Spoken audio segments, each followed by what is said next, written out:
Hare Krishna, dear devotees. This is Rasika Preeti from the beautiful farms of ISKCON Talasuri, Neelachal Vedic Village, and I welcome you all for another Wednesday Wisdom program. And let's get directly into the topic.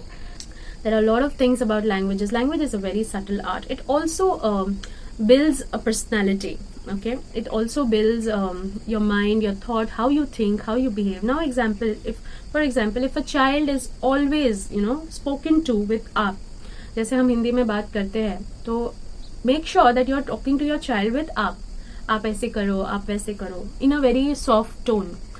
How will your child learn to shout and talk with tu tat tat, all this rough language? He will not learn. He or she will not learn it. When you speak with the child will automatically imitate that, because children are big imitators. They will imitate you for everything. And if you don't speak with that language, you cannot expect your child to speak with that language. And it's just not the physical language. I have seen children, they are so sarcastic sometimes. Why? Because that's what they're learning, उनको कोई सवाल पूछने पर सीधा जवाब नहीं मिलता है, तो वो कोई सवाल पूछने पर आपको सीधा जवाब नहीं देने वाले. फिर ये बोल के कोई मतलब नहीं है कि बच्चे बदतमीज है. बच्चे बदतमीज हमसे ही बनते हैं. So I'm being very straightforward, you're being very blunt, but whenever I see a child, I'm not seeing it as the child's fault.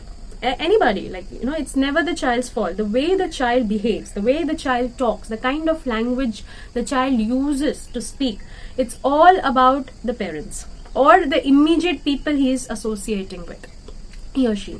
So now, even for that matter, use very good vocabulary. This is something which is technically going to help the child. Okay, so use extremely good vocabulary. Try and always challenge your children. Always give them a vocabulary one stage up. You don't need to dumb down everything. You don't need to bring down everything, simplify everything for them. Sometimes you can just talk.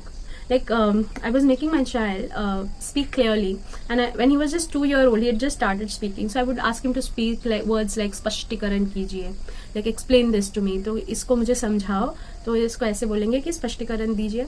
तो he would say स्पष्टीकरण के दीजिए. Okay, so it is funny, but always give them difficult words. Give them, and it's always a good idea to start with the mother tongue. Please don't start with English. It's not our mother tongue. You will do more harm than something good, because I'll tell you one very commonsensical reason for this. It's if your English is not good enough, if you are thinking in Hindi and talking in English, or if you're thinking in your mother tongue and talking and translating and talking in English, the child will not learn good language. Okay, so if you want them to really learn good language, not your accent, not everything, start with mother tongue. Anyways, it is good to start with mother tongue, because language, it talks about the mentality of people. There is no word for divorce, in our language. There is no word for divorce like that. No specific words for divorce. Of course, there is separation. There is word for separation, but not for divorce. I don't know. If you know, let me know. But I have never come across a word for divorce in Hindi, because that's what our culture is. Language is all about culture. So we must protect the culture if you want the child to be culturally, because in English, if you see, there is no specific way you can show respect through language. But in Hindi, we have different levels. We say tu if somebody is younger, we say tum for the same age people, we say aap for very respected people. So when we talk in Hindi like that, or in any other mother tongue language, Tamil, Malayalam, Gujarati, Kannada, Marwadi, whatever language you are speaking, there is a lot of cultural attachment, affinity to it. So always begin with the mother tongue. Be very fluently, let them learn thoroughly their mother tongue. If there are two parents with different backgrounds, teach them both the language. Let the mother speak in her language, let the father speak in their language.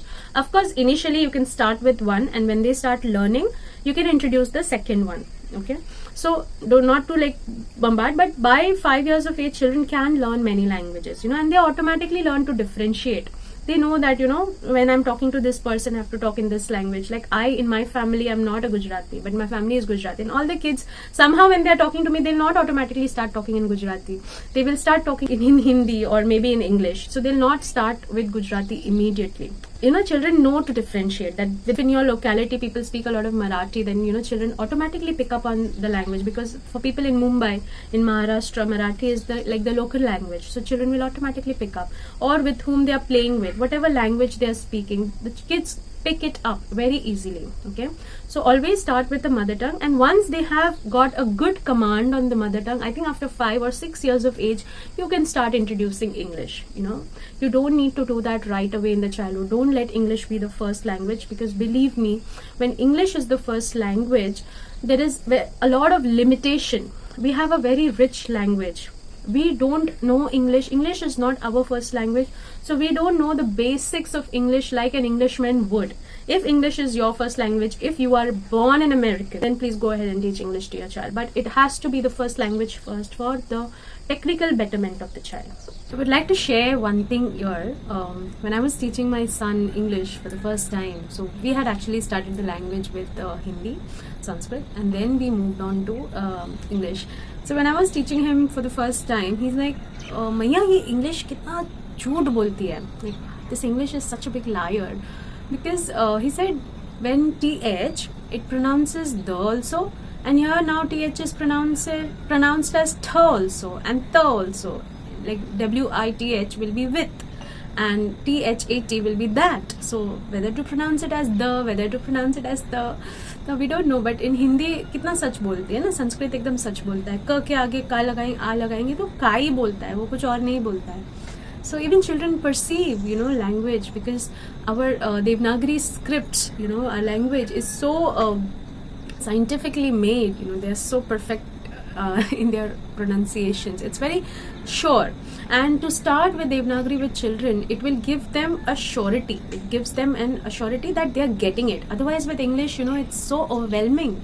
I don't want to criticize or target a particular language, but there is no certainty. Even we as adults, when we learn English, we try to, there are so many ways, TO2, DO2, but GO is go. So there are so many rules that you have to just learn it, and you just have to by heart it. There is no rule by which the language works. There are exceptions for everything. The sound has exceptions because it's a derived language. English comes from the source of English is many languages. It's not just one particular language. There is Old English, then there is Latin, there's French, so many languages, even Sanskrit. So many language has been used to make English, and that is why this confusion is there. So it is nice to begin with the Devanagari scripts, begin with Sanskrit in languages, and then you can move on to teaching other languages, English. Because as a child, especially up till age 5, 6, it is nice to teach them absolutely, the world is black and white. They don't understand anything gray. Even after that age, for people, it's just either good or bad. Yeah. So there is no blank area. There is no gray area that they can understand. So that is another reason why you should begin with Sanskrit, and then slowly you can move on. Once that level, that language is perfected with all the matras and everything, and then you can move on to English as a second language. It may not be very apparent. It may not be very direct, you won't be able to see that impact very directly, but a person who has learned Devanagari first and then moved to English will have comparatively more confidence. Of course, there are many other aspects also that affect confidence, but this is also a contributing factor. When you begin with Sanskrit language, they learn with surety, and there is so much confidence in learning for them. This is another reason why Sanskrit should be the first preference of teaching a new language to children. They should be introduced to language with something which is very sure. Something that follows the rule, and it's like maths, because 2 plus 2 is always going to be 4. There is no other answer, right? It's very sure, it is very definite, and that's why children like it. Before we move ahead, I'll just take a pause for a minute, and I would like to request you to like this video if you really like this content, to share it with everyone if you think this is important. It will just take 1 minute, not even a minute, few seconds of your time. But when you share it, it will really encourage me to do it more, and I would be really happy to know that I'm able to contribute to the lives of so many children. Thank you so much. Let's move on. Okay, so the quality of the language, the words that they're going to use, that will improve. You can do it right from an early age. Start giving them a lot of vocabulary. Let them have different words. They should know what is sadness. They should know what is depression. They should know I'm happy. It's pleasant. It's happy. Oh, I'm feeling jubilant. It's amazing. This is good. This is fine. So they should know different ways. So they will learn to express themselves. You have to give them the tool to express. Otherwise, they will have so many feelings, but they'll not know how to pinpoint how to present it to you, right? How to tell what they're feeling. So we have to empower them. And how will we do it? By giving them good language. Always start with your mother tongue. Speak as purely as you can. ये हमारा like दुर्भाग्य है बोलेंगे कि it's very sad that we can't speak one language purely. It's even happening with me right now.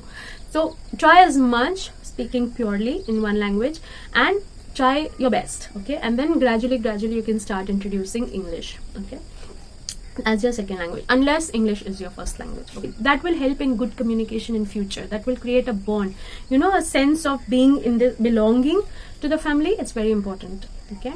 Give them vocabulary for good expression. Let them be able to express themselves nicely. So that was about the languages today. In the next section, we will see about the love languages with the child and the languages of forgiveness. Till then, Hare Krishna.